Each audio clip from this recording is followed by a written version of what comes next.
Кәсіпкерлердің дамуына кедергі келтіргендердің ісі прокурормен болады. Елбасы тапсырмасынан кейін Атырау облыстық прокуратурасы құзырлы органдар тарапынан болатын заңсыз бақылаулардың алдын алуға күш сала бастады. Олар жеке кәсіпкерлердің құқығын қорғау мақсатында заң және кәсіпкер атты іс-шараны тұрақты өткізіп тұратын.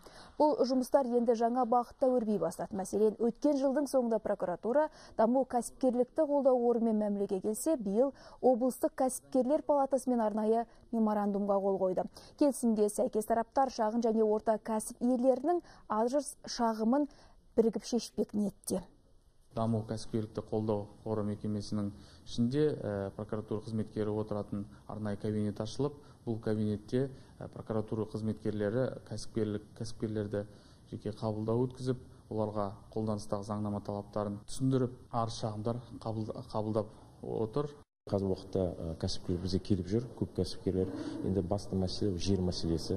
Екіншіден разрешение, мысалы, бір құжаттарды алу, онда енді қиыншылық туғызып отыр көбінесе жағдайларда. Сол мақсатында біздер осы прокуратурамен бірлігіп жұмыс істеп, кәсіпкерліктің заңда мүдделерін және құқықтарын қорғау біздер қажетпіз.